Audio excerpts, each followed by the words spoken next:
So, kasi sir, hindi tayo yayaman kung hindi tayo magle-leverage, eh. Yes. Tama? Kung imagine mo kung ikaw lang nagbebenta, meron ka lang 24 hours or 16 hours to sell. So, iba pa din yung merong 100 nagbebenta, di ba? Yes. 100x your income. Yes, tama po kayo doon. Kasi hindi natin magagawa ang mga bagay-bagay kung wala po tayong kasama. And I believe wala naman po talagang yumaman mag-isa.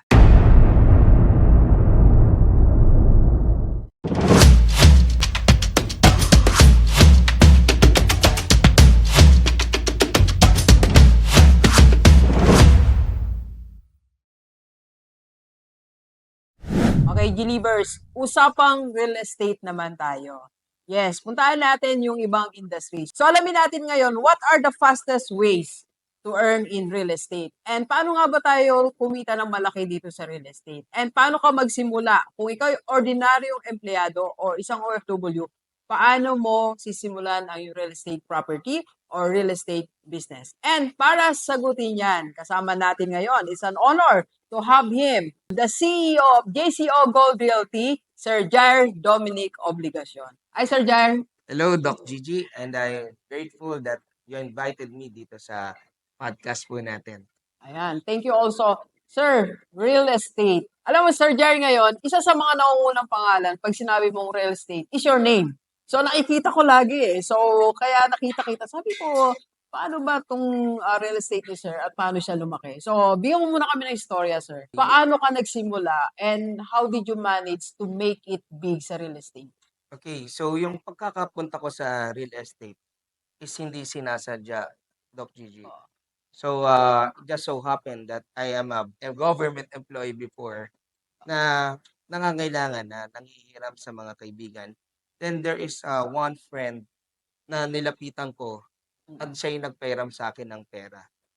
At dahil kasabayan ko lamang siya nung college kami, ay parang taka ko na bakit itong taong to is 5 times pa more than dun sa inihiram ko.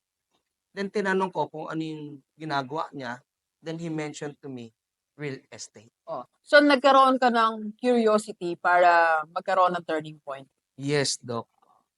So, after that, since na nasa government nga ako noon at hindi naman sapat yung kinikita natin at may background ako sa MLM, okay? So, sabi ko, why not I try going to the real estate industry? Kasi during that time, Doc, my mom just died. So, parang wala na akong reason to stay here dito sa bansa natin. Parang part na gusto makalimot, mag-abroad. But due to the lack of financial backup, no, or wala akong, hindi pa okay yung financial na kalagayan natin doon, is hindi ako makaalis-alis. So, yun nga, naging turning point yung pagiging kapos ko noon at pinairam ako ng kaibigan ko na nasa real estate industry. Then I mentioned to him, baka pwede ako dyan. So, nung sinabi niyang real estate, parang nagkaroon ka ng aha moment. So, why not? So, ano yung sinimulan mong project? Okay, so nagsimula po kami doon sa Empire East and Mega World. So pagpasok ko po doon is naging top seller po ako doon sa Agad-agad? company na yon. Oo. Kasi po yung grit ko noon at the same time yung knowledge ko sa MLM, parang pakiramdam ko noon ang dali magbenta. Oo. Kasi yung binebenta namin nandiyan na eh. Or talagang real estate, eh, 'di ba? Pag sinabi mo condo, house and lot, nandyan siya eh. So wala nang questions asked pa. Mas madaling ibenta yung mga tangible. Yes. Yung mga nakikita. Yes. Okay. So, So, ilang buwan lang yun nung nag-top ka, sir? so nag-top din po ako doon, no, ng kulang nasa 1 taon. Oo. So, at the same time, by naging motivation ko is yung talagang kailangan ko kumita ng malaking pera. So, you're alone din, no? Paano ka nagkaroon ng idea na mag-create ka na ng team? Sir? Okay, Doc, bago ako mag-create ng team, I took up the licensure examination for real estate broker. Then, sa pagiging real estate broker, doon bumukas sa akin yung opportunity na hindi ako naging limited. But of course, sa isang nagsisimula, napakahirap talaga, Doc, pag hindi ka financially able. So, wala naman talagang ibang susupport sa akin that time kundi sarili ko. So, naghanap ako ng developer Mm.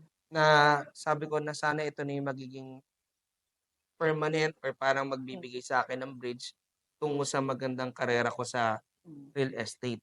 So, nag-decide ka na talaga na ito na talaga yung industry ko. Real estate na talaga. Yes, ito na po talaga yung pinili kong industriya and napansin ko na sabi ko, ba't gano'n? Yung mga bilyonaryo, mga mayayaman, doon sila pumupunta. So why not I join that particular industry? Sir Jar, bakit yung iba, siguro maraming kasabay, no? Bakit they stop? Ikaw, ano yung nakita mo na bakit ka nagtuloy, nag-create ka ba ng team, nag-take ka pa ng license, pero yung iba nagtatry, sumuko sila. Okay. Kasi Doc, I have no options that time. Your only option is to win. Yes, my only option is to win, to sell more, and to Mm. earn more. Mm. Kasi ang napapansin ko kung bakit maraming nagko-quit or nag-i-stop Mm. because hindi nila nakikita yung vision. Oo. Kasi important na kapag nakita mo yung vision sa isang bagay, wala pa man yung kita doon, Oo. is dapat maniwalaan mo. And at the same time So is, parang nakita mo yung future mo, sir. Pag nagtuloy ako sa real estate, eto yung mangyayari sa akin. yes, Doc. Nangyari ba, sir? Nangyari po. Yon, congratulations. So now you have your own company. So, sa pag-establish ko ng company, so napansin ko na pag ako lang magbebenta, Yes. matatagalan. So you need to scale up, no? Yes, we need to duplicate ourselves, 10x. leverage, yes, exactly. Then, that's why I hire people and I hire agents na kung saan i-double or i-duplicate yung sarili ko by teaching them what I have learned. So ilang agents meron ka ngayon? Sa ngayon po, Doc, kung susumayin natin, ang mga referral partners natin, agents is mga nasa hundreds po sila. Hundreds na. So kasi sir, hindi tayo yayaman kung hindi tayo magle-leverage.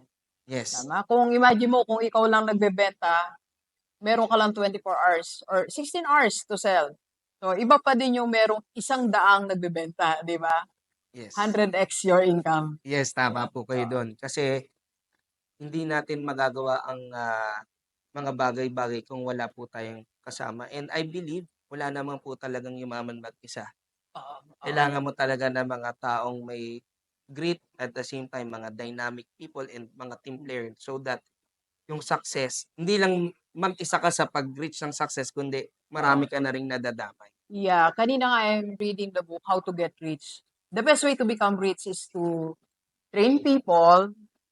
You have to equip them with the right knowledge and skills. Then they are working to give you money. But you are helping them also. Yes. So that's your business model. Yes, that is.